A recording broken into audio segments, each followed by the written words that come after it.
We can start off right where we left yesterday. Hi, everyone, and welcome to our live stream. I have my co host Chris with me today, Hello, everybody. and we How's it have going? the Flat Out Truth. He is back to show us some more of this Masonic Bible. Absolutely. How's everybody doing today? Hope everybody's having a wonderful Sunday so far. I've had a Let wonderful us know Sunday. if our sound is good. Yeah, let us know in the chat if I'm sounding good, if Chris is sounding good, and Shay. And we'll get this presentation going here. We're gonna probably just go back through the illustrations real quick. Probably won't dwell on them quite as long as we did yesterday because I know some people might have already seen it, but we'll go through it again. And I'll try to show some of the Masonic initiations, and then as well we can go over some Bible verses if anybody wants any, maybe one specifically read out of this specific scripture. So with no further ado, let's go ahead and Yay. Hello, Brassneck. Hello, Sunflower. Hello, Ariel. And they are saying our sound is great. It's crisp and clear. Good. What's up, everybody? Hello, how's Y? Awesome. All right. So, of course, the first illustration is a front shot of Solomon's Temple with the ripped page because this is a nearly 100-year-old text, of course. Gives it character. Yeah, Yes. gives it some character, absolutely. Very, very colorful illustrations here. I think Go ahead, Chris. that was. Oh, I'm sorry. I was just gonna say. I think that picture right there on the bottom was my favorite from last night. The one with the I think what was it called? The porch, the pillars of the porch or something. It's called the Great Porch of the Temple. Ah, there you go. And this is a bird's eye view of King Solomon's Temple and Citadel. I'm interested to see how they got that. I guess they were on a mountain or something. They painted it. Absolutely incredible, elaborate detail, of course. And then we have here. Yeah. This is the this is talking about. Yep, that's it. Amazing. Real ominous, macabre look to it. Just mind blowing. You guys, we tried to fix the camera so it was in portrait landscape and fill up the whole screen, but we just could not figure it out. We're learning as we go. We'll get better. Yes. But so far, it's like the format of. So if you need something, if you need to see it up closer, just let us know, because I think this part is really important, especially that one page. I really want to look at that one page in further detail. Absolutely, So absolutely. That was the holy room, right? Solomon's. So this is the holy place in King Solomon's Temple. Of course, we have a side shot of the temple here. It is the restoration of King Solomon's Temple by John Wesley Kelchner. I'm actually going to I'm going to take a quick note of that. I meant to do that yesterday, talking about John Wesley Kelchner. I feel like I've heard of his name before.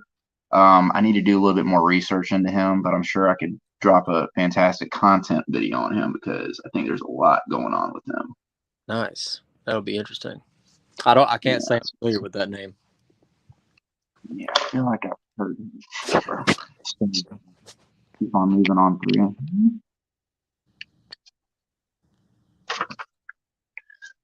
And of course, we have here the Porch of Pillars. I think that's the one you were talking about, Chris. This one was the Porch of Pillars. Yeah, I believe you're right. Yes. Mm-hmm.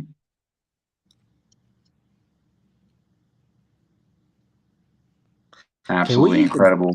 Can we even duplicate that today? No. Like that's one of those things like the pyramids where they always talk about we can't even make that anymore. Those columns, those pillars are just massive.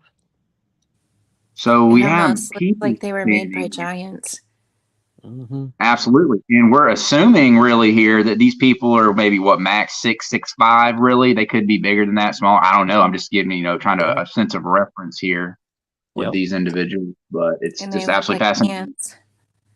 Absolutely, Shay, and then you can see the depth of just how far back that goes. It just keeps on going. Mm.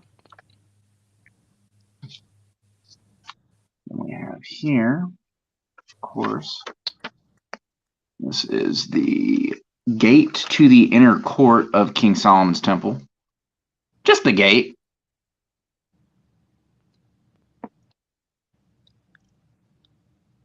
So what is their obsession with the archways? Does anybody ever wonder that? Like, does it go back to that Freemasonic portrait of the pillars of Joaquin and Boaz? I think it has a lot to do with that, Chris, and also I think like yes, and I think as well as it has a lot of connotation and correlation between Antiquitech, like I was saying, old world technology. They knew how what would be called today in the new age as spiritual geometry. They knew how these frequencies worked when they were, going through these buildings. The buildings themselves, just like a buddy of mine on TikTok named Belay Truth, he's a fantastic Jamaican who gives a fine commentary on this type of information. He's actually banned. He's been banned several times, just like Shay was been banned. She said she got 50,000 followers on TikTok. But he does breakdowns of buildings like this, of course, in the art form of King Solomon's Temple, and it's not just a building to live in, that we would occupy today. These buildings themselves were had properties of ether, transmutation or free energy. Yeah. Can you go back up? Can you go back to that page, because you just brought up a good point. And so Absolutely. At the top there are large bells. Are those bells? I heard back then that the bells that's actually a statue of a man there. Yes, and okay, I can see it this better is now. the It is a thing man. that's interesting. This is the thing, though, Shay. That is a guy standing there on the top, but it looks like a bell, like the silhouette of a bell behind him. So that's something I haven't even noticed before, and that's the thing I love about these kinds of presentations, these lives we're doing, like even the one we're doing right now, is I've seen this picture probably 40 or 50 times as I opened this book up over the years. But if that's the occult meaning of this book, and just like in this book right here that I did live yesterday on TikTok, this specific book right here, written by a Christian author, Masonic and Occult Symbols Illustrated by Dr. Kathy Burns. In the first couple pages, it describes, the occult, just meaning the occult is known by few individuals or secret information. So just because you've seen it, you're like, I've seen that picture, you're going to find stuff in it every single time you look at it. And there could be double, triple, quadruple meanings behind things within these pictures. And that's where the Masons get, they worship King Solomon, because Solomon was getting divine knowledge from the Most High. Yeah, okay, so I remember hearing like bells and organs and music. They were tuned to frequencies back then that were healing. And so I thought, I was about to bring that up today about how like they even have a room, they say, in the Pyramid of Giza, where basically the walls and the hallway is like set to like a certain architecture where the residents, it kind of emits like a frequency that's supposed to be healing, Yeah, that's so interesting. It also makes me think of Baal Saturn. They say that's another word for an ancient term for Saturn, Baal Saturn. Because think of Solomon and the Solomon seal. You got the as above, so below hexagram, and they say that there's on the North Pole of Saturn. You had that hexagonal storm. Yes, absolutely. Saturn equals Satan. Satan is very similar sounding to Saturn. Saturn, obviously, the 6th day of the week. So I'm going to elaborate on what you're talking about with Bell. I kind of just thought of something myself. There's a guy on TikTok. I'm still actually in the process of trying to do a live with him. He's out of Arizona. He has a fantastic channel. He has a couple thousand followers right now. Absolutely fantastic content and breakdowns of symbols and esoteric meanings. And his name on TikTok is Master of Shadows 33, an absolute fantastic guy. But elaborating on what you're talking about with Bell, I've already had a breakdown video of etymology. If you're not familiar with what etymology is, it's just the breakdown and construction of what words are, especially we're using it in an English dialect or an English lexicon contextual fashion right now. So we don't even realize sometimes what we're saying. So Bell is, it has within it the root L. Now, L goes back to Baal, okay? And it's interesting because that goes back to that Moloch or Baal or Baal worship. So anyone or any word in our normal dialect today that has L in it has a tie back to ball. So maybe there's a lot more there with bell than we're giving credit to. And it's interesting to think about that as well in the connotation of how cows and pastors from the past are typically seen, wearing a bell around their neck. So anyone that has, the name Michael or Danielle, for instance, that's going back to ball. So it's interesting you said that, Chris. That was fascinating. Yeah. I didn't and even you think of just to touch on, expound on what you were just saying. You think of words that we are told to use all the time now, like the elect, the elections, elevator, things like that. Absolutely. It's the spelling. Okay, right? It's you're casting a spell. Such as, you've ever heard the phrase when somebody casts a hex on someone. That goes back to Solomon's temple, because Solomon was using the hexagram. So, when a witch casts that hex, what does she draw on the ground? A hexagram. Okay. So it's absolutely fascinating to really break down etymology of what you're speaking. Sometimes you're saying things you don't even know what you're saying. Such as, what do we call a bad word? We call it a curse word, right? So absolutely. Why do we go to grade school in elementary? They teach us cursive. There you go. Absolutely. There's a line from a rapper named B.O.B. who's also a quote unquote flat earther. And there's a line it says, casting curses in cursive and casting spells. Okay. So there you go. I remember B.O.B. Yep. Came out as a flat earther. And then he was, completely shunned by the mainstream community. So Silver Phoenix says Solomon. Sol is Latin for sun. Is Hindu for sun. An is Egyptian for sun. So when he said Mason worshipped Solomon, I hear sun worship. Absolutely. Oh, it sounds like Ariel knows a lot about this, El. The finish of El from Hebrew names is the word for God, El. So Elohim, right? Absolutely. Michael, Daniel, Uriel, Ariel, Emmanuel, the Lord is with us. Uriel, yes, Uriel being one of the angels. Gabriel, absolutely. I wonder if that's where they named the ancient city of Ur in ancient Mesopotamia after Uriel. Just a random thing. No, I absolutely elaborate. That's why you're here, Chris. Yeah, I mean, that's, to my knowledge, that's the very first time that they had an incident of what they called a false flag attack, where they had a bunch of people go around and dress up as another tribe and then go and commit some sort of vile act, under another banner or from another nation, and then to blame and justify what they did to their political enemies. I'm pretty sure the first time of that ever being recorded was going back to the ancient city of Ur. Wow. I'm like, I really want to know what the Hebrew letters are. The word for bell in Hebrew is with A. Oh, I was reading it. Oh, sorry. Go ahead. No, you're fine.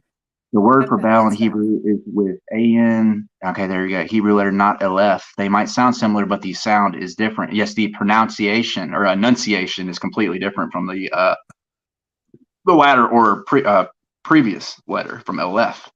Alphabet. Yeah. There you go. The sound for AN is deeper. It's written in Hebrew, so the finish is not like in Michael, Gabriel, etc., which are, then you have the Hebrew. I actually love Hebrew. Before I was even off the heliocentric model, I always thought Hebrew was, it's just funny, it's extraterrestrial looking or alien looking, right? So it's fascinating. Sorry, mixing Hebrew and English is confusing. No, that's fine. That's fine. It's not something that you just pick up overnight. That's for sure. And here, I'm pretty sure this would be the name of the Most High inscribed over the Ark of the Covenant. Yep, that looks like what that is for sure. The Tetragrammaton. There's several different names for the Most High. I've actually heard one of them. A lot of people that use Yeshua. but I've also heard one over the past couple of years known as Ahaya, and that is actually what the Most High refers to himself as, because of course we've all heard the terminology "I am that I am," correct? So there's several names. There's not just like Hey, one Lori. name to God. Yeah, so we're gonna stick with God. We don't. There's get into definitely secret name. there's definitely an area of debate there that I've seen people discuss. God Absolutely. and Jesus.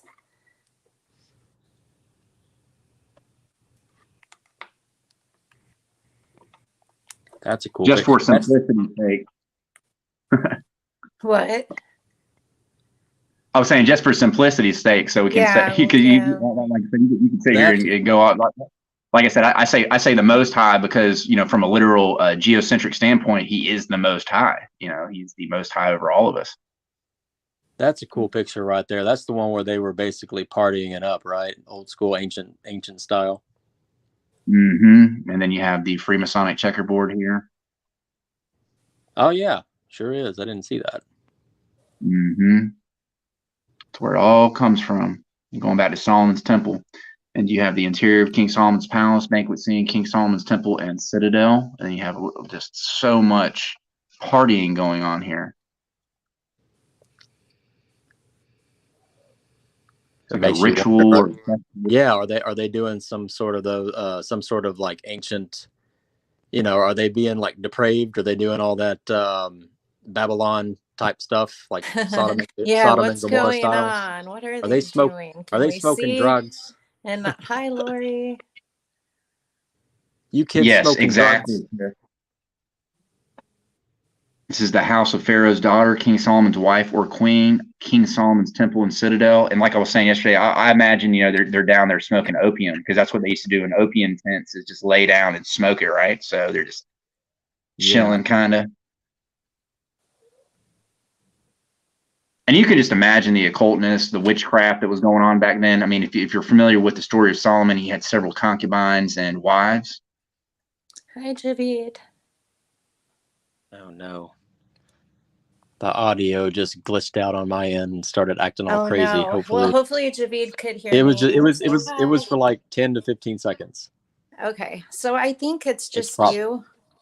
Yeah, I think so. That's probably what's going on. And then we'll finish this with this last illustration. Of course, this is the Israel encamped roundabout the tabernacle in the wilderness of Sinai.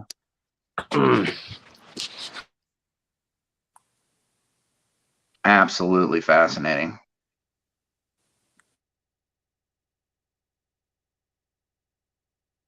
This thing is old too. That's what I was telling Shay yesterday. This is such an old thing, book, but these pages of lamination. This is something you'd find in a modern text, even. Somehow we lost Christopher.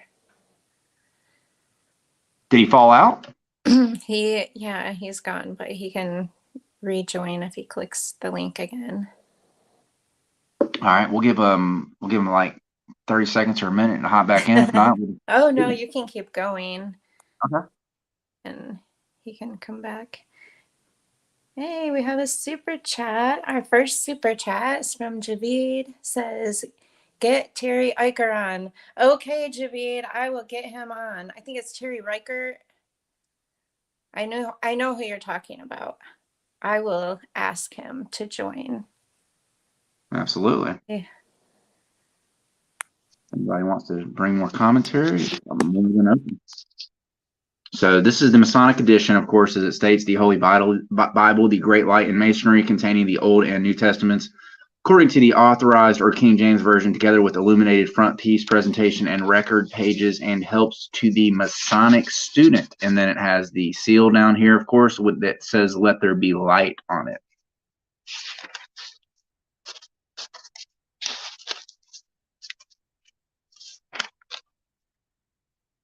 Then we have the copyright over here of 1924, actually. 1924, A.J. Holman and Company, Philadelphia, Pennsylvania, all rights reserved.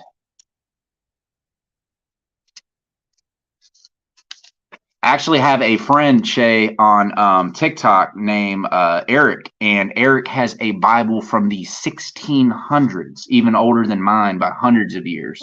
Wow. Okay, Mhm, Chris is back, so let me add him to the stream. Go ahead and get him in here. I wonder if this, let me look at the screen on YouTube and see. I mean, we might as well do it like this since you're only filling up a third of it anyway.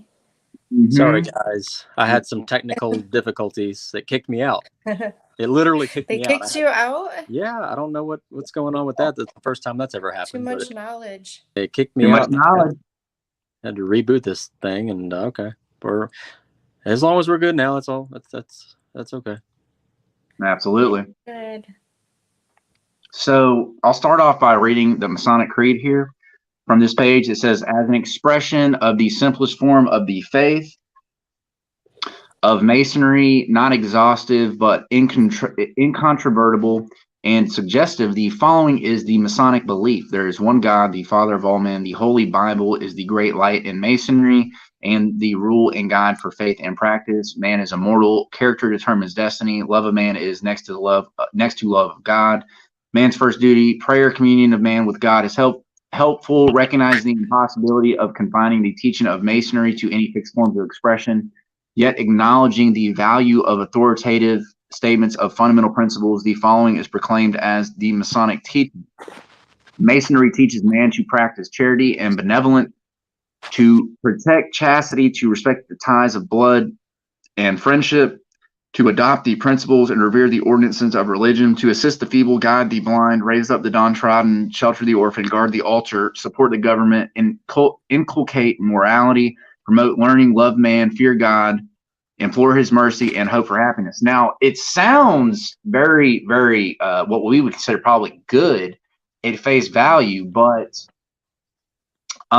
it's interesting to really think about this in the context of the book I was reading yesterday titled Masonic and Occult Symbols Illustrated, because like I said, I've done enough research on the Masons to realize that, you know, once you start getting to the 33 degree and even to the level of Shriners, which is beyond the 33 degree, ultimately they're worshiping Lucifer. So yes, it may say God, but what God are you actually talking about? You get what I mean? So it's almost their God. Yes, exactly, Shay. So it's a front. So we have a super chat from Javid, and it is about you. So thank you, Javid, so much. He's saying his channel is Flat Out Truth, similar to Flat Out Truth _92. Absolutely. My YouTube channel, I started this morning actually shifting a lot of videos over from my TikTok over to YouTube. And it's just titled The Flat Out Truth on YouTube. But, you know, I try to keep it as similar as possible just for simplicity's sake. So, you know, people need to jump over and check out my content on other channels or platforms. It's a little bit easier to do because I know if you start changing your name up too much, it does get you do start losing your following, most definitely. So I try to keep it as concise as possible with my original names. We will definitely be posting links to his channel on here, and we'll pin those. So the next page, it starts getting into the great light in Masonry. It says the Holy Bible is thus presented in the Masonic ritual. And what I'll probably do is I won't read all of this because we'll literally be here for 8 hours doing this live. But I might just read like a paragraph from each one of these and just move along accordingly. So it says the great light in Masonry says the Holy Bible is given us as the rule and guide for our faith and practice. I particularly direct your attention to the great light in Masonry, the Holy Bible. Howsoever men differ in creed or theology, all good men are agreed that within the covers of the Holy Bible are found those principles of morality which lay the foundation upon which to build a righteous life. Freemasonry, therefore, opens the book upon its altars with the command to each of its votaries that he diligently study therein to learn the way to everlasting life.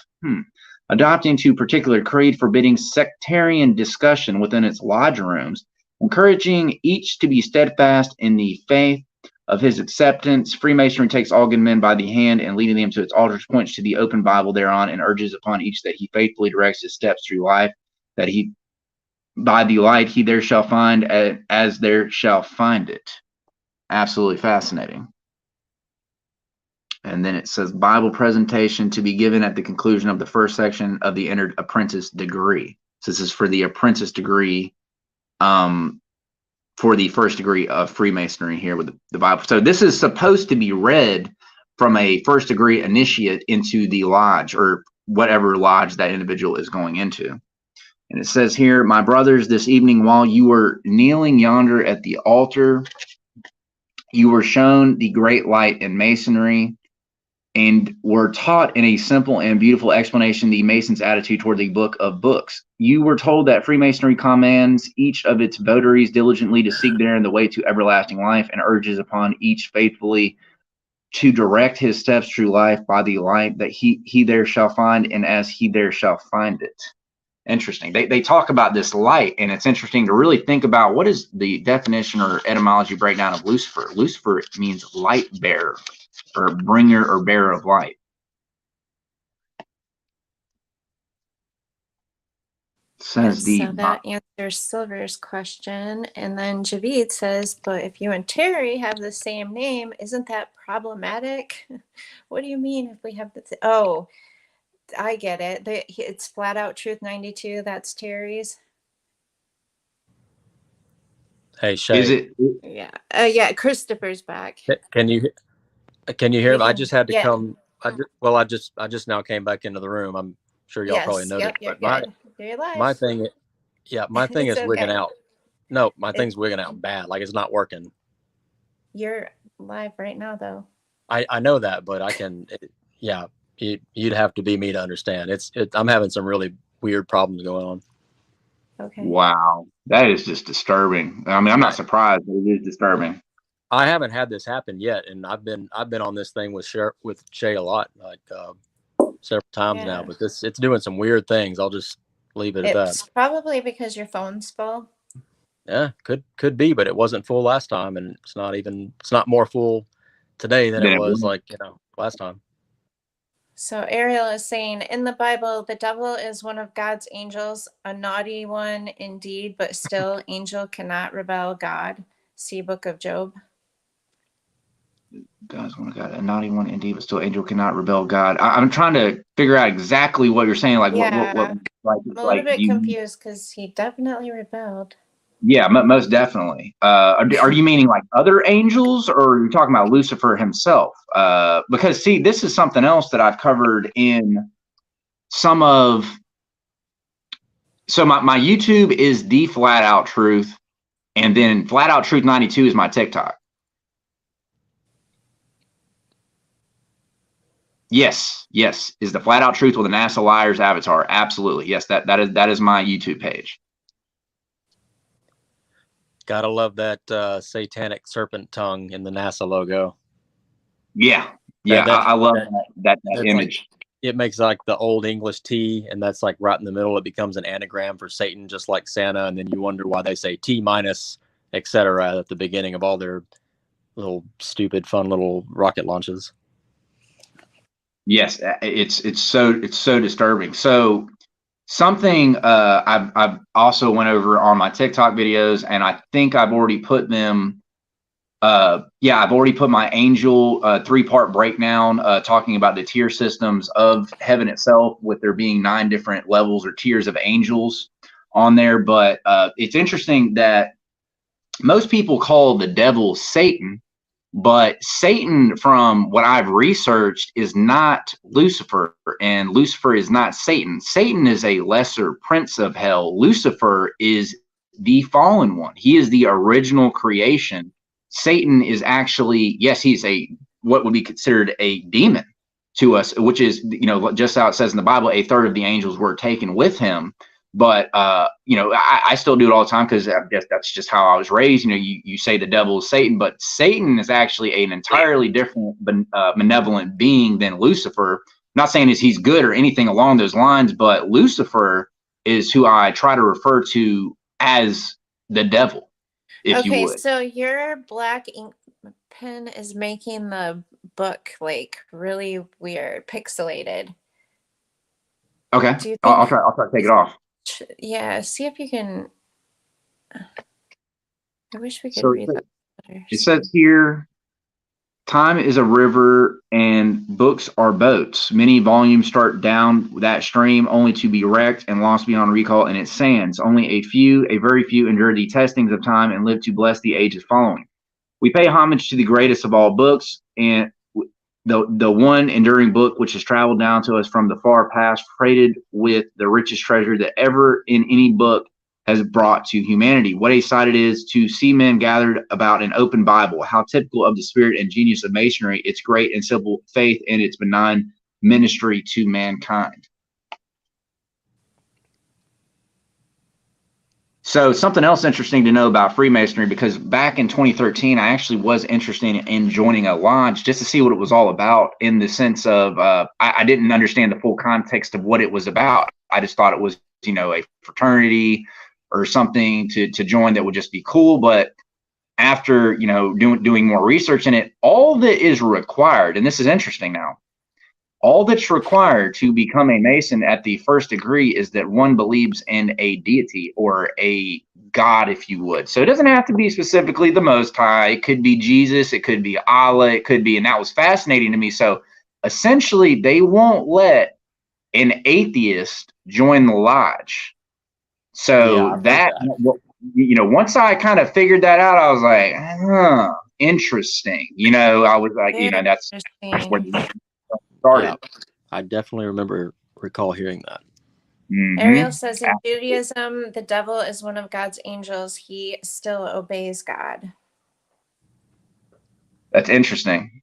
In Judaism, and there's a difference between what would be considered the modern Jew and a Zionist Jew. And I think a lot of the controls that are in power right now, it all goes back to the Zionism aspect of Judaism. So it's not the atypical Jew that you would think. The Zionist Jews actually worship Lucifer.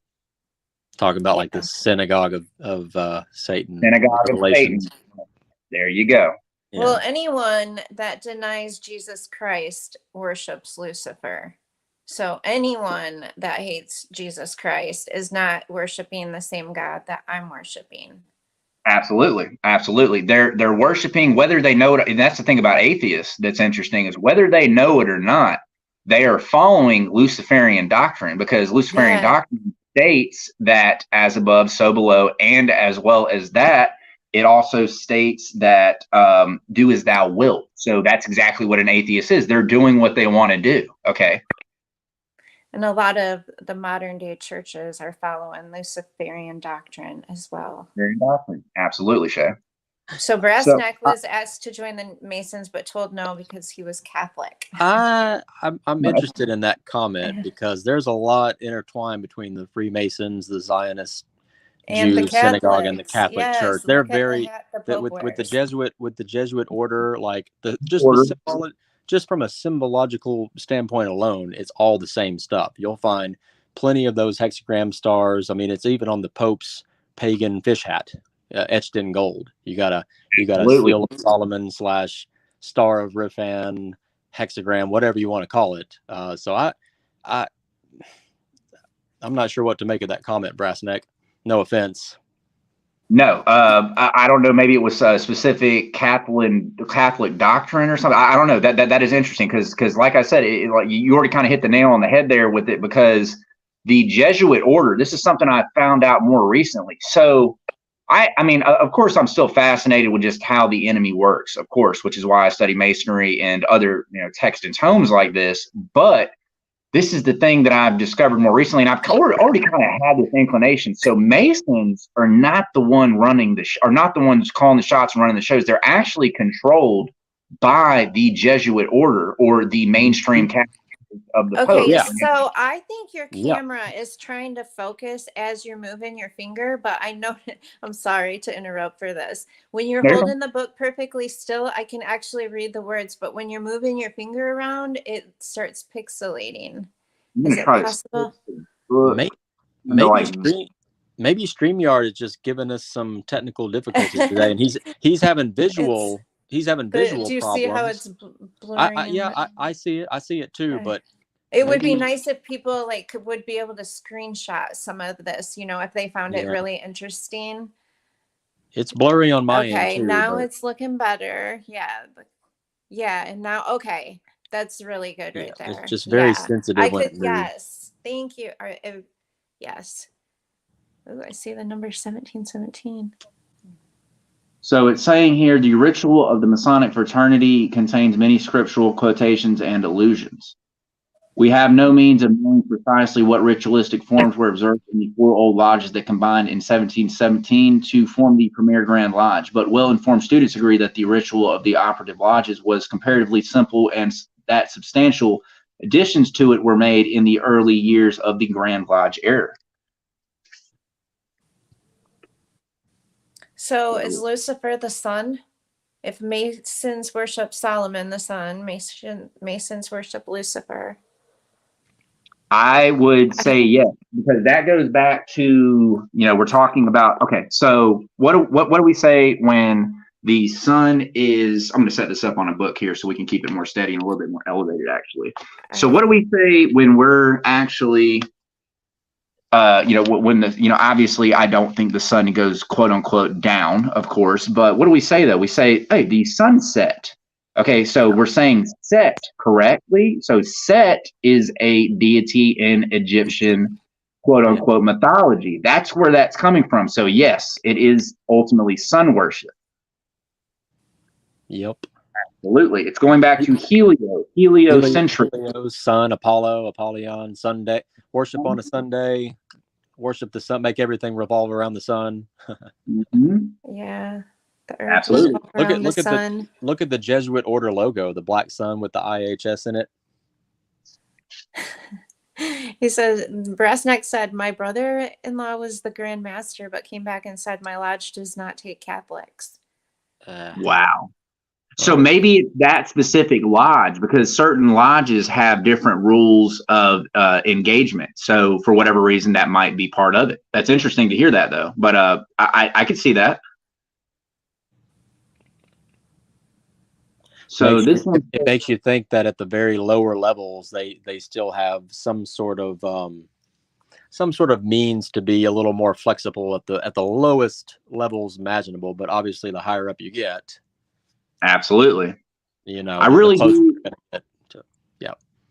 I really do believe that the higher levels, such as the 33rd degree, for instance, that is not, you do not come to those higher degrees unless you quite literally give yourself to Lucifer.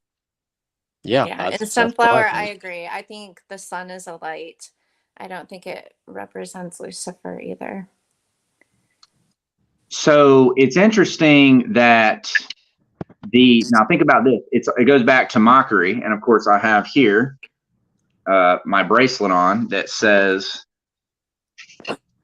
I'll bring my bracelet around here so you guys can see it. But if you can try to read that, it says Jesus Christ 33 AD on it. Okay, so obviously we all know that Jesus Christ made it to 33 years old, and that's why it's the 33rd degrees, because it's more mockery of Christ. Okay, right. So he drove out the man, and he placed at the east of the Garden of Eden cherubims and a flaming sword, which turned every way to keep the way of the tree of life, in Genesis chapter 3:24. And this is the opening the lodge. So this is all initiation here for the first degree member of the lodge.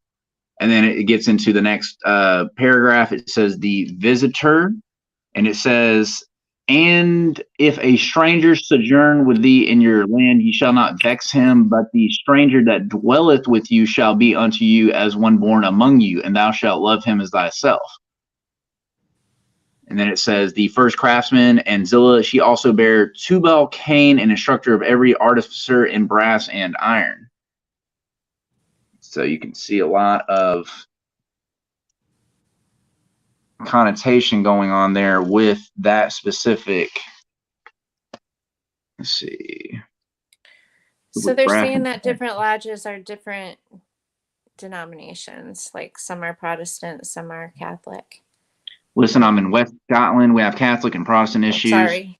Yeah, put that. I know what I'm talking about, mate. Okay, I got you. Most definitely. I think there's something to that for the lower levels, but the only thing that's just indisputable and irrefutable at this point is that the Catholic Church is at the tippy top apex of the pyramid in terms of overall satanic control in this world. That's a fact. I'm kind of laying the book flat to kind of see if it works a little better. It actually seems to be it's that's looking way good. If you better. could zoom in just a little bit more, maybe. I can But kind of yeah, bring this the is book looking good. Much because better. it's gonna get really blurry if I bring it up really Oh. close to the camera. I can only keep it Right. probably about right where it's at. It's gonna be perfect. Okay. I really wish we could go full screen with it. That's the only thing. I've never seen Me a too. Me If we could too. go That full would be so much better. So then it talks about confusion in the craft. Now there was a day when the sons of God came to present themselves before the Lord, and Satan came also among them. Job 1, 6 through chapter 1, 6 through 12. And then it gets into self-support, and it says, but if any provide not for his own, and especially for those of his own house, he hath denied the faith and is worse than an infidel. Interesting. And it talks about, let's see what he said. In Judaism, the devil represents our evil inclination, animal needs, desires, greed, etc. So, right, so that carnal pleasure, that physical, material pleasure, right? Because I think we can all agree that we're spiritual beings experiencing a physical experience here. Oh yeah. They don't neglect the existence of demons, but dealing with them is sort of blasphemy, basically. Right. And we can already see, we have scripture for that, what happened to Solomon, okay? Solomon was controlling the demons. That's what the seals of Solomon is, the way it's presented in scripture is to us, is that ring, like I said, I theorized that he was actually able to create his temple controlling demons. And that's how people are like, well, how was he able to move those stones? Well, if you're using ethereal just means too perfect or too ridiculous for this world. I can easily see how he was able to construct something that ornate and detailed because he was creating, his temple controlling demons. And the Most High didn't give Solomon that divine wisdom to specifically do that, but it was his choice. And ultimately, his downfall started to come along when he started to consider himself Jesus or the Messiah, if you would. In scripture, it says that. So it's just interesting to, everything is in the Bible. I know that's kind of a cliche, no pun intended, shay statement, but right. Touche. Yeah, touche. It all goes back to scripture. And, we've said that our entire life since we were kids, but it is, there's nothing new under the sun. Everything's in the Bible. Anything imaginable, wrong situation, good situation, in some form or fashion, it is presented in the living word of God. Anyone fancy a nice game of golf? I'm always down for a back nine, man. Let's see. Yeah, it makes you wonder if that old adage about absolute power corrupting absolutely goes back and started with Solomon. Absolutely. So then it talks about here with the church as a whole is evil. I'm all ears on how you think it does, though. Oh man! Like pretty much all churches. It's how much time the you Whore got? of Babylon, actually. Right. I would just take a more objective look at the church itself. Even the gosh, what's the name? I don't know, Chris and Shay, if you guys have seen it, but what's that one chamber that they have mass in, or the congregation comes to, and it literally looks like the head of a snake, and then it has that serpent. Yes, it is, and even the term was it Saint Peter's Basilica? Well, the word, you're into etymology. You're into etymology, so you may or may not know that basilica comes from the ancient quote unquote mythological creature, the basilisk, which is an ancient the great king dragon. So do you want me to tell you some bitter irony there, Chris, with knowing the etymology of Basilis? My stepfather's last name, he's a former Catholic, is Basilis. That is crazy town, bro. That's nuts. Wow. I mean, very creepy. That's why I said how much time you got, because like I don't even know where I would begin on the whole concept of the Roman Catholic Church and the Catholic Church. I mean, it's, first of all, this is obviously Satan's kingdom. We live in a world that even the Bible declares that temporarily it's Satan's funhouse, essentially, and he's the king of this world for the time being. And if you think about it, where is he going to target first? If you have the rich, the Vatican is like the wealthiest entity on earth, bar none, period. They have more wealth than anything. They have all that underground catacomb full of knowledge where you're not allowed to go there. Sitting on a gold throne, got a goldfish pagan hat, gold scepter. It's clearly not of God. Like, absolutely. I don't know where to begin. There's just so much there. Vatican comes from Vatica, which is like a goddess of death or something like that. I forget. You have to look that up. You can Google it, but it's something. Just the connections are everywhere. Simply everywhere. This is why I'm doing a live with you and Shay here, because yes, I'm into etymology. I've always had a fascination with contextual breakdowns in general before I even knew what the word etymology meant. But just because I know it doesn't mean, just like you breaking down Vatican, I didn't, because it's English is the only language I can speak other languages maybe a little bit of other languages and stuff, but I just talk in English because that's the only way I know how to communicate. And I might say Vatican all day long, but I might just graze over it. So I didn't even know that with Vatican. Now you've opened a rabbit hole up with that. It's fascinating. It's Vatica comes from some sort of goddess of Greek, something to do with death. That's it's been a long time since I looked it up, but it's the same kind of concept as the basilisk. Absolutely incredible. Wow. And at the same time, like I said, I've never heard, but at the same time, I'm not surprised. Okay. Especially the level of deception. Oh yeah. Like, why wouldn't Satan target that? It's like the number one hub for all of religion on earth, essentially. Mainstream religion. And what Sunflower says, Christianity is under attack. Someone has been corrupting these churches and organizations. And yes, every single religion is a false religion. Yeah. Every single one. Why do you think all the popes and the cardinals are all and the priests are all pedophiles? I mean, what do Catholics do? They go confess their sins to someone that they call father. That's not biblical. That's completely against the Bible. And they confess their sins to a worldly, immoral person in a costume. That is probably diddling with little kids, to be honest, if I'm being frank. And my stepfather, his last name is Vasilis. Like I say, he's a former Catholic, and he's very familiar with it. And he's not even considered, to me, what I would consider religious. But it's interesting hearing his stories. He was apparently beat while he was in Catholic school and stuff. And it's not, from what I've heard, it's not necessarily a good place to be. And breaking down, like Shay's already said, is, I don't consider Christianity a religion. People are like, oh, so your religion is Christianity. Well, first of all, if you know the etymology of religion, lie is the root word inside of it. So, this goes back to talking about having a relationship with Christ, the Most High. And the thing is, yes, okay, I do believe in Christ and I need him. But see, this is the thing. If you go back in Scripture, Christ prayed to the Father. Okay, so the Most High. Okay, so it says that he's a doorway to the Most High. And I need him to have a relationship with the quote unquote Father. But it's interesting talking about the Jesuits and stuff. And yes, I need Christ. I believe that he, died on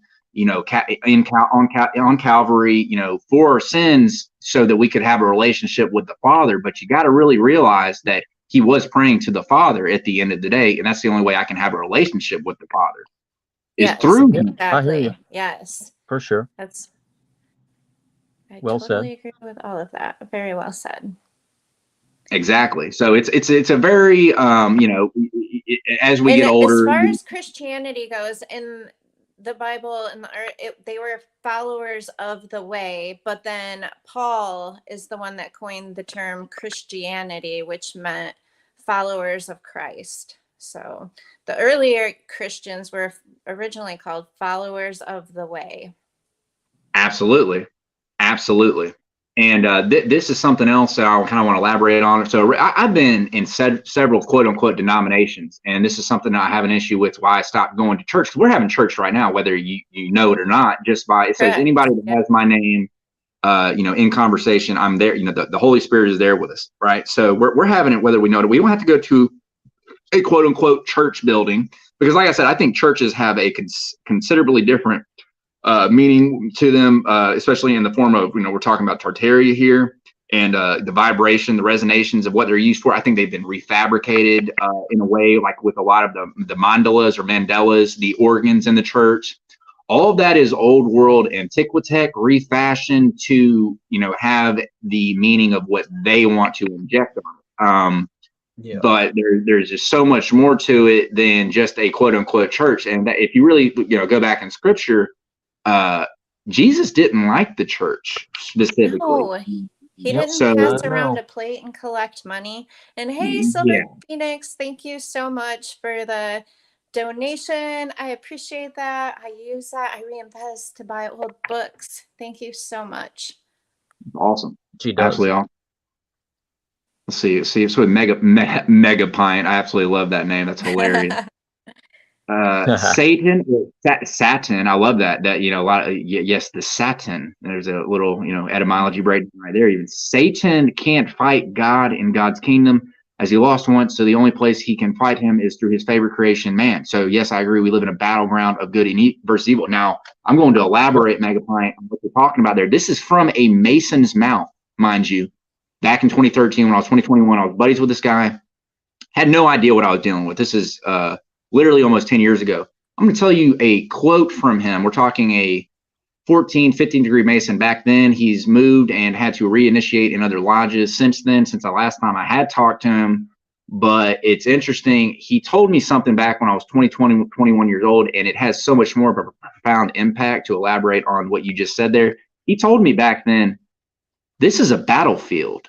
Now, mind you, I was on the heliocentric model, so didn't I hear the connotation of what he was telling me then, but talking about the shape of the earth in regards to that concept, we are on a battlefield because it's a playing field. And this goes back into the Freemasonic checkerboard, etc. This is a field of battle, quite literally. So, you can tie that in with the wearing the armor of God, etc. But we are warriors, or we are meant to be warriors, quite literally, because this is a battle. Not just a spiritual battle, but we are in a physical plane of existence. So, yes, it is a battlefield. Yeah, interesting. So, that's a good point. And Sunflower, you said they want to turn people away from God and Jesus by making Christianity look corrupt and evil with all these bad priests. Yes, with the bad priests, with the bad Christians, they're constantly making Christians look bad in some way or another. I mean, look what just happened with the Georgia Guidestones, and they're probably going to blame a Christian. So has anybody found out where they've gone with that narrative yet? Have they said anything? I haven't heard anything, but I'm interested to see who they say was in that silver getaway car. I haven't heard anything. So I have a theory with that. So I think it's a bit unironic, actually, that the okay, so that explosion, and really think about what they can do with television today, and show on the screen and manipulate. They show it in movies. It's just like Elon Musk said. It looks so it looks fake. Yeah, I can't even quote it off the top of my head because I haven't said it in a while. But Chris, he said, what do you say it's real because it looks so fake. There you go. Exactly. So it's like, really don't trust your eyes when you're looking at what they're showing you on the television, because I look at it like this, and this also goes into that obelisk in Vatican Square that recently was like a day or two after it got hit by lightning, I guess. I'm really under the impression that the Georgia Guidestones were hit by a lightning from God, and they came in with those excavators afterward and took it out under the guise of, oh, it's a health hazard or safety hazard to the public. But that's a cover up, people. I mean, that's what I see anyway, to cover up, because it goes right back into, they don't want you to know the ground under your feet, such as the shape of the earth, because it just gives more credence to, we are, divinely put here. This is a creation we're on. This isn't some big bang, spherical, oblate spheroid earth like Neil deGrasse Tyson likes to say. I mean, I've even heard him say recently that we're on a donut. As loving to tear down their own stuff so they can rebuild it. and play with their big toys. And I noticed this light in the background that kind of looked like a street light, but it was a big ball of light. Kind of So I pulsated a know little about bit. direct energy weapons, and I feel like they were playing with one of those toys. Well, And there's what do you like think? somebody Go else. ahead, Chris. Go ahead, Chris. I was just going to say there's like 3 or 4 different lines of thought that I've seen in regards to this. There's the one about God hitting it, you know, smiting it with a lightning bolt, which love the idea of it, but the evidence that I've seen does not suggest that. This has all the hallmark tales of the cabal doing this as a controlled, like a false flag event, because you think about they're obsessed with numbers and gematria and numerology. I don't know if you know about that. Absolutely. I got a video on basically, they did it on 7-6, a date written 7-6, which is July 6th. And it just so happened to be George H.W. Bush's 76th birthday in an area code where it's 706. Obviously, the zero doesn't count in gematria, so that's 76. The devil, you know, the guy that what's his name? Something Charlie Daniels, I think, that wrote the Devil Went Down to Georgia, the famous song. Yes. He just so happened to die on 7-6 of 2020. I'm just hitting the tip of the iceberg here, but basically there is absolutely no doubt in my mind whatsoever from the evidence that I've seen that they planned this a long time ago. This was totally a controlled false flag psyop where they are going to, I believe, start snowballing a narrative to paint out the narrative of right-wing crazy Christian extremists tearing down the satanic statues. You think about, you had some sort of I'm with you, Chris. I'm with you on that, Chris. There's so much, man. You'd have to give me the floor for 45 minutes, and we simply don't have that time. But there was a woman that was supposedly, not supposedly, she was running for either mayor or governor or congresswoman or something like that in Georgia. She came in like 3rd place in May of this year. So 2 or 3 months before this happened, right? She's talking about, if you elect me, blah, blah, blah, we will tear down the satanic cabal's Georgia Guidestone monuments. And then you're going to tell me that just 2 or 3 months after that, after being up since March 22nd of 1980, 322 Skull and Bones, by the way, that they just happened to be exploded and come down. And then, not to mention, on top of that, John Oliver has a Netflix documentary that just came out like a month and a half ago talking about where they were mocking the Georgia Guidestone. So there's just there's incontrovertible evidence, in my opinion, that they clearly planned this. Oh, one last thing. There was an article from the New York Times the day before this happened where they wrote like a hit piece on forget the headliner. I'm kind of paraphrasing, but basically it was in the ballpark of the rise of Christian white nationalists. And what just happened 2 days before that? A so-called white nationalist shot up the parade in Chicago, right? So there's all these things are just perfectly aligned to where it's clearly an agenda where they're trying to paint a picture out here. Right. Okay, so we have a super chat from Javid. He wants to know what you guys think of the Antian Child's expose Freemason video. I remember I watched it when it came out in its entirety. I absolutely loved it from his perspective. I don't think he was disingenuous from what I could tell. Of course, I could be completely wrong there, but from what I could tell from my one time of watching through, and I've watched bits and pieces of even after I've watched it all the way through just to kind of go through it. I don't think he was being disingenuous from what I can tell. I thought it was fascinating. And I just don't trust anybody, Javid. That's just me. Megaplan says, what about the time capsule? Should they dig it up and open it? Is it real? I remember hearing about that. I'm not sure what's going on with the time capsule. I did hear about that, though, yeah. Right. I think it possibly could be there. It possibly couldn't. I'm kind of, you kind of got me just like I said, this is why I just love to have conversations with people, listen to different opinions. Opinions just means perspective. So just listen, because we're all human. We make mistakes. My perspective might be flawed in some ways, but because like I said, from what I could tell, it definitely could go either way, but especially just bringing up gematria there again, Chris, because I am familiar with gematria. I'm kind of leaning toward more of what you're talking about there, because I actually had somebody recently on TikTok when I dropped the video on the Georgia Guidestones. You know, I was very kind of ecstatic that they were destroyed in a way, but then somebody was, everyone's, like talking, so excited about this, but this is kind of what, and then it kind of, maybe take a step back for a second. I was like, you know what? I think you probably are more than likely correct, because it just goes right. They've already lied to us about the ground under our feet, people. Oh, so yeah, man. They like you said, they wanted us to. They knew that we would react that way. Like they love giving us false hope. That's why they give people like Trump. They want the so-called conservative Republican Christian right to be like painted in a certain way, and that's why I'm really interested to see where this narrative goes. And they love giving us false hope. They want us to be like, oh, this is God symbolizing that we're victorious and we're about to take over the deep state, new world. Okay, I can't probably say those words. I don't want to. I gotta watch what I say here. But you see what I mean. You see what I'm getting at. Absolutely. Hey, Absolutely. Chucky Chicken, thank you so much for the donation. Thank you for watching this tonight. And have you seen the secret Masonic victory of World War II? So I'm pretty sure I know what you're talking about, and don't know how much we can elaborate on here. You guys have anything to say about this? I'm not sure if I've seen that one, guys. Have you? Victory of World War II. I know about the prophecies by Albert Pike, who wrote about the 3 world wars, and like the first 2 happened exactly how they happened to a T. And then if you look at the 3rd World War, everything currently is happening, to the letter as was predicted in his famous or infamous prophecy, I should say. Absolutely.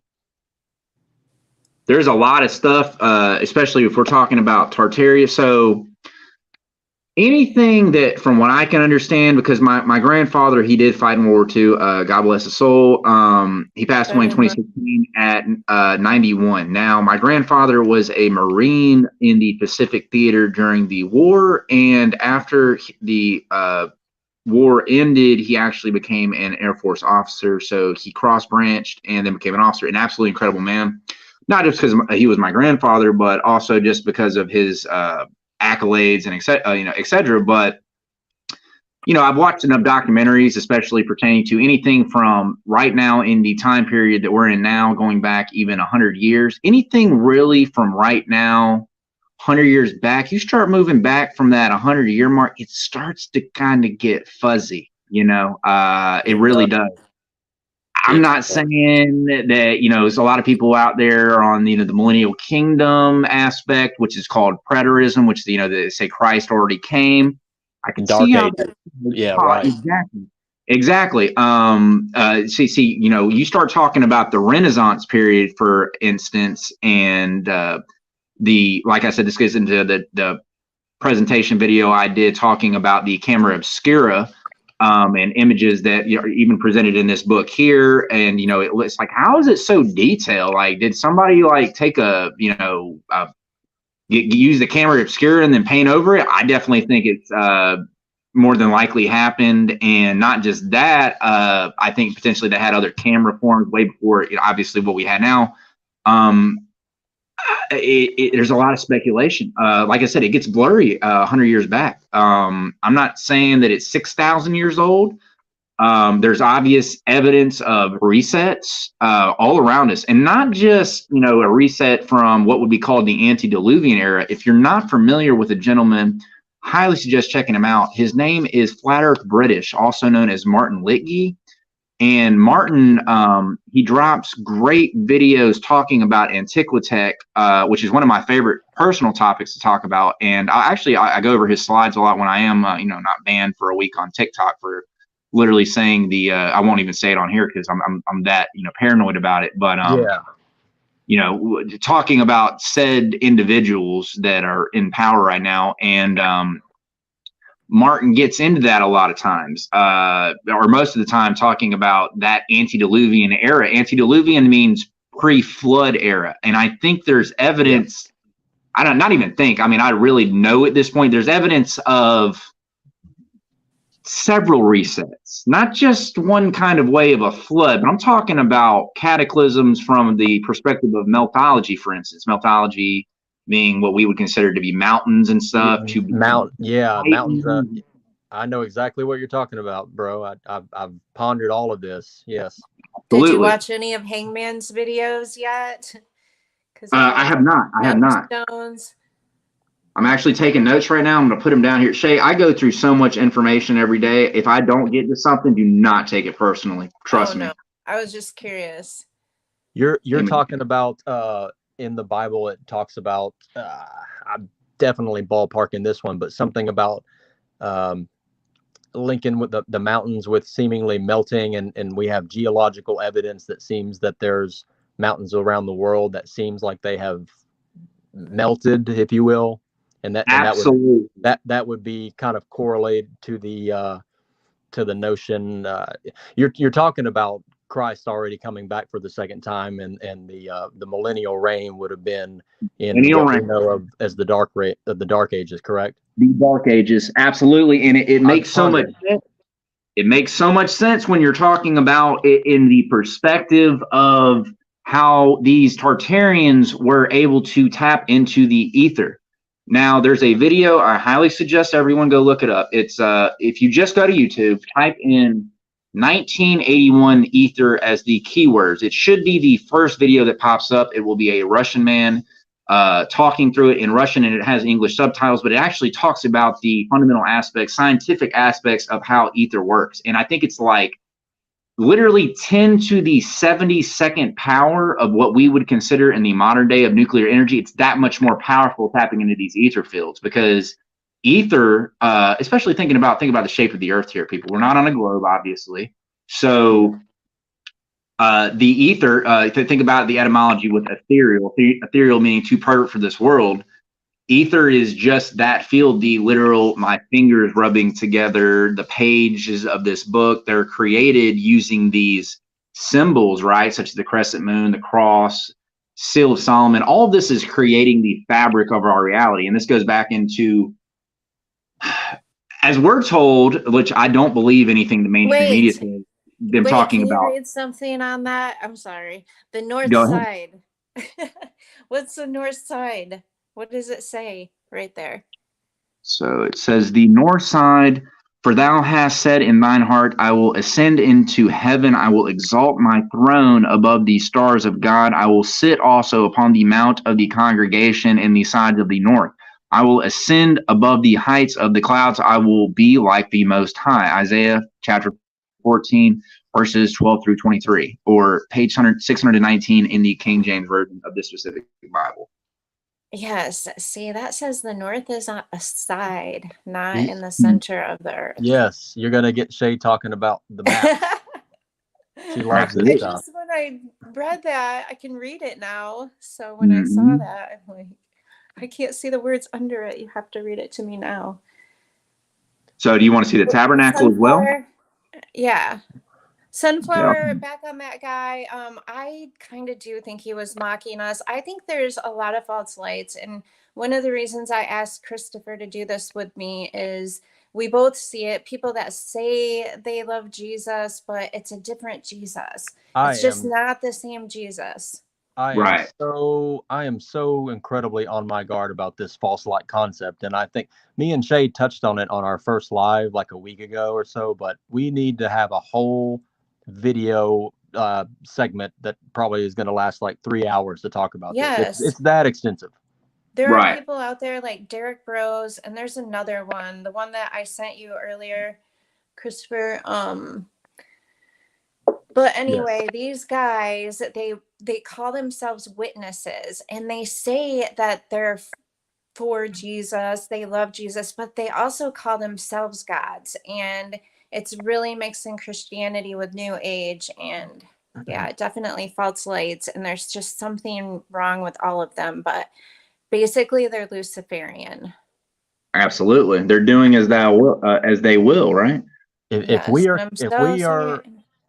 are coming from the perspective that not the Christ has already returned and he was here for the dark ages, but if we're coming from the perspective that we're not going towards Gog and Magog in the final end, but just the traditional line of thought about we're entering into the Revelation period and the end of days and all that, they are definitely seemingly setting up a massive deception in terms of a counter, what I like to call personally a counterfeit apocalypse, to where essentially you would have a scenario where instead of having the Antichrist followed by Christ coming to defeat the system, you would have like a fake Antichrist followed by the real Antichrist, who would pose as the Savior and the Messiah, bring about a promises of utopia and the beast system, and then Jesus would come after that third.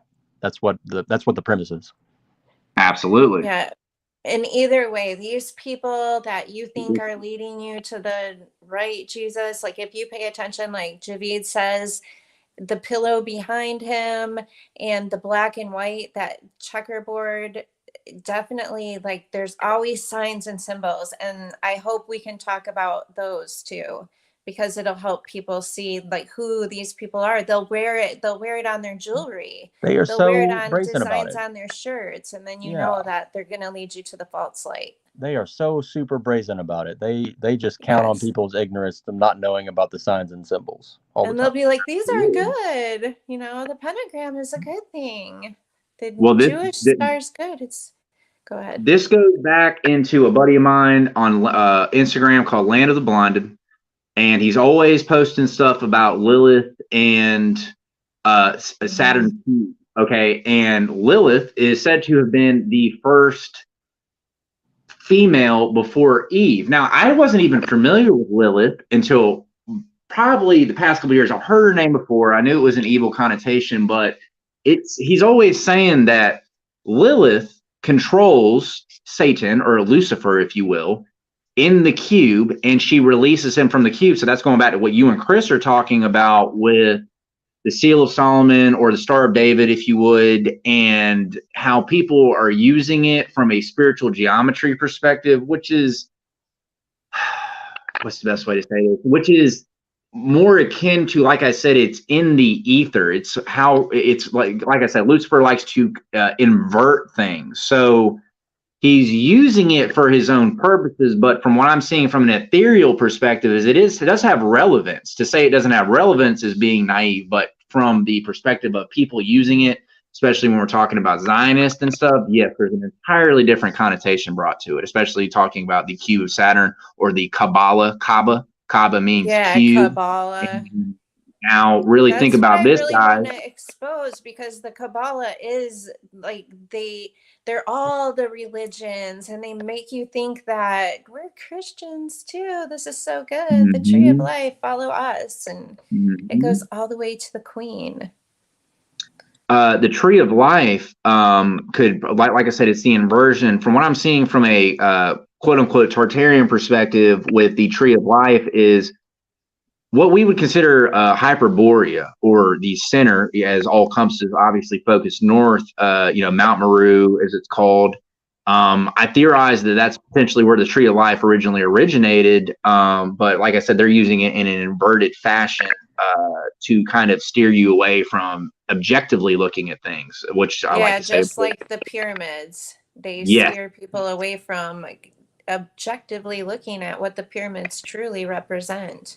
Absolutely. And there were so many, I've seen a lot of pictures out there of the pyramids, and of course we're shown the atypical pyramids in the way they're presented, and we have it on the back of our modern United States currency.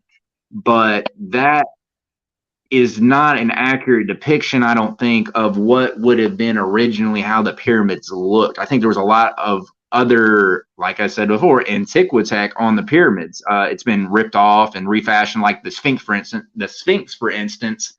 I don't think that was his original face. I'm not exactly sure what exactly his face was, but it's obviously been manipulated. Yes, I agree. Speaking all of history has been manipulated, and the only way his story, right, Shay? Yeah. His story, yeah. Speaking of the pyramid on the back of the dollar, y'all knew about how you can, if you take the pyramid and consider that the right side up triangle, and then you draw yourself with a pen or pencil on the back of the dollar and intertwine an inverted triangle within the upright triangle, which is the pyramid, you'll notice that the 5 points, obviously the top point is the I, but the other 5 points, it points to the letters M-A-S-O-N, Mason. Did y'all know that? Oh, yeah. Yes. So you make the hexagram, right? Once again, you make the hexagram, and it just so happens to point to Mason. So that's more proof in the pudding. Absolutely. And I agree, Lori. You can watch the preachers on videos or TV. They There you flash go. their He's got signs one. and have symbols.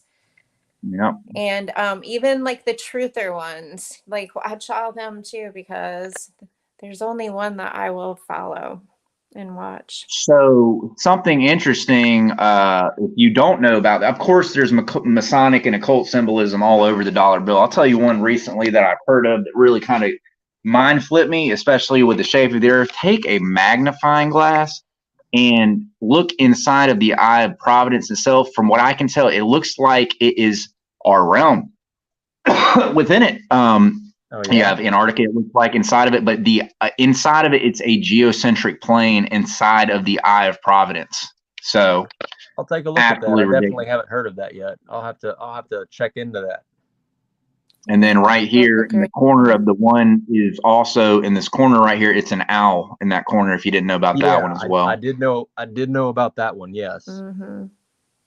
There's stuff all over. I'm interested to take the magnifying. I don't even know if I have a magnifying glass. I'll have to get one. Yeah.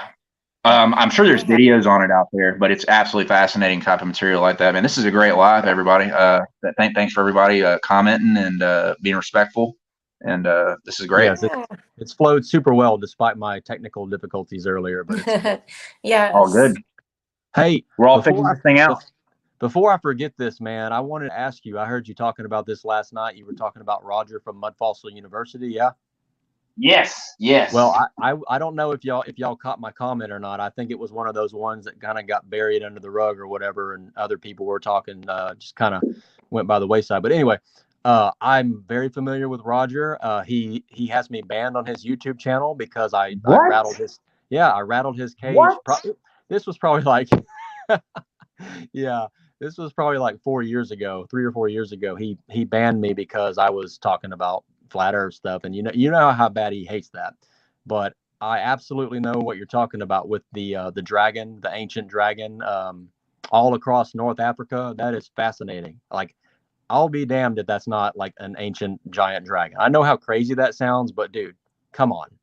No, it's are you kidding me? They've lied to us about the ground under our feet. You would have asked me a year and a half, 2 years ago, you would have told me to look into flat earth. I would have looked at you and said, dude, you're you know what, crazy. Yeah. You know what I mean? So it's like no. And I showed my wife this morning. We started watching one of his videos. You know, I brought him up. She hadn't heard him yet. Started watching some Mud Fossil University. He has got some fantastic content, by the way. If you don't know, I know. Yes. He's way off when it comes to the shape of the earth. And it's funny because a lot of Globers out there, that's why it's like, don't completely write off Globers in the sense of, because we were all there at one point, more than likely. Some people were blessed enough where they knew, at a younger age, knew the shape of the earth. But there's a lot of Globers out there where they're red pilling people and they don't even know it. And Roger is one of those. And it's funny because I showed my wife some of his videos, and we were watching this video this morning. It's one of them was talking about Scorpionzilla, I think is what he calls it. That's the one that Simon Dan recently tried. He did his little tinfoil Tuesday things where he comes out and he makes fun of people on the internet for either flat earth or something like Mud Fossil's doing. Yeah, he was recently mocking Roger for the Scorpiozilla guy. Right, Can you read the part about the letter G? I am going to read that, and I'm glad you brought that up today because I was waiting for.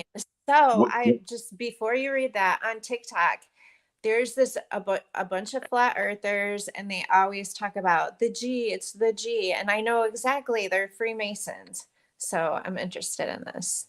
Okay, well, let's go over it. So it says the letter G. And God said unto Moses, I am that I am. And he said, thus shalt thou say unto the children of Israel, I am hath sent me unto you. Exodus chapter 3, verses 13 through 15, page 57. Know therefore this day, and consider it in thine heart, and that the Lord, he is God in heaven above, and upon the earth beneath, there is none else. Deuteronomy chapter 4, verses 39, page 180. Hear, O Israel, the Lord our God is one Lord. Deuteronomy chapter 6, verse 4-5, page 182. I am Alpha and Omega, the beginning and the end. and at the beginning and the ending, saith the Lord, which is and which was and which is to come, the Almighty. Revelations chapter 4, verse 8, page 240. See also Deuteronomy chapter 32, verses 39 and 40, page 209, and then Psalms chapter 90, verses 1 and 2, page 550. Something interesting as well. I want to elaborate on that in the way of, okay, so I live in Pensacola, Florida, and I have a video that I couldn't even believe I still had it. I have a live stream video from about a month ago I did, and there is a monolith, guys, in Pensacola, Florida, and it's got the Jockin and Boas pillars. Okay, which it also has the pillars right here, and I'm pretty sure this is what's that. Yes, it is talking about it here with the pillars, and it's got the pillars on both sides of this monolith on Palafox, which is in downtown Pensacola, and it's got a globe on it. So you have the heliocentric spin on it. There's Masonic connotation all over Pensacola. The buildings are completely covered. The churches are covered with Masonic indications. And not just that, in front of the monolith, right across the block, right there at the center of the square of downtown Pensacola, you have the Vinyl Music Hall. Now, I've seen several artists there over the years. The top of the Vinyl Music Hall actually has a Masonic temple over the top of it. So, interestingly enough, it is an original Masonic temple. I know that they still use that sucker for rituals or whatever, because I'm that, my mind's eye, quote unquote, is open still. So, I'm not unprivy to that information, but the bottom floors are pushed off as a music hall. So, interestingly enough, my wife recently looked up old pictures, black and white pictures of Pensacola. That was one of the first buildings in Pensacola. Now, to get even weirder on that, I was across the 3 Mile Bridge in Pensacola recently doing some work. I'm a full-time electrician, actually, and I was doing some work over there.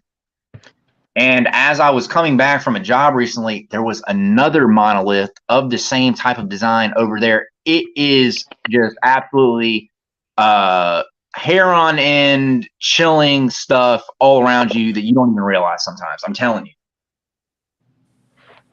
Yeah, that one of those monuments, it's right off the highway, like going over the bridges and stuff.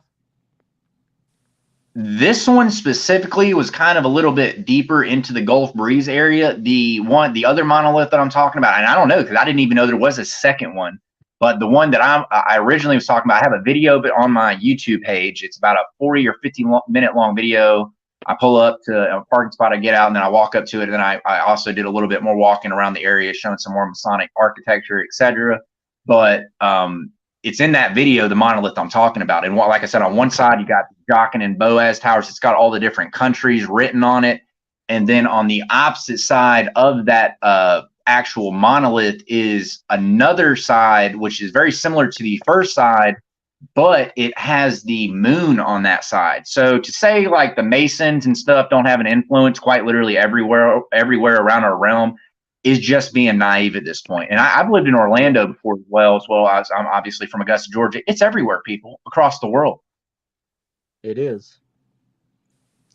Yeah, and the reason I was asking that, man, is because I've actually traveled through Pensacola like probably 4 or 5 times. I'm a truck driver, and I don't often go out to Florida, but I have been out there 3 or 4 times in the last couple of years, and I want to say I remember seeing something off the side of the road.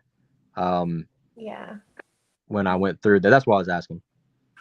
Oh, absolutely. That's absolutely fine, man. Because yes, it's there. It's all over the place in downtown Pensacola.